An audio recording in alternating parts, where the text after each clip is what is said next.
Hey boys and girls, welcome to TST Outdoors. We are out here on location in Florida trails with the CRF300L.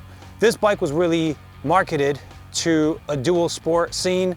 It is meant to be capable of riding on the roads comfortably as a commuter, and then also jump into the woods whenever you need to off-road and be able to traverse that terrain.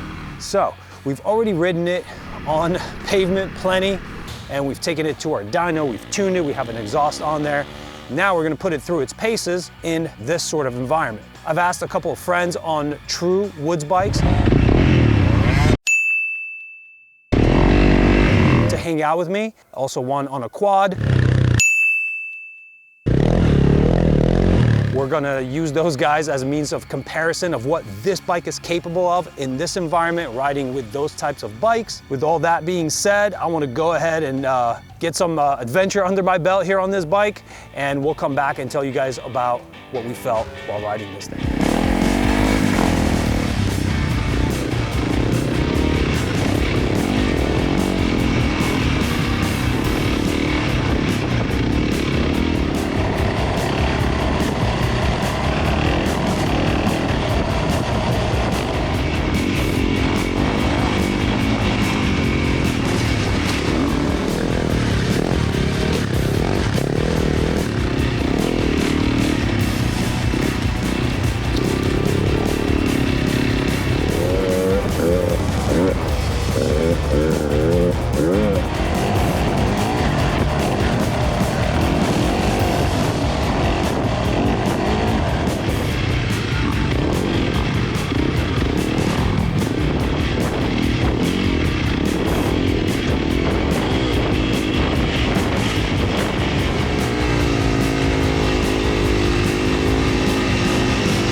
All right, did a whole bunch of riding, did some really cool featured trails, hung out with some friends on real class woods bikes.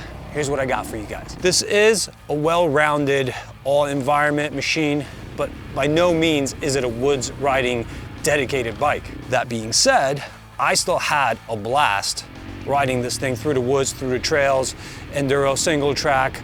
It can be done, but you are at a disadvantage if you were to be riding against some bikes that are better suited for that purpose.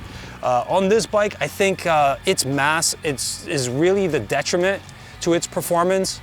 Suspension, yeah, suspension needs some help. If I were to make this my 100% time bike, I would change the suspension, make sure that it's best suited for the environment I'm gonna be riding in the most. The mass is kind of something that you can't really steer around on this bike.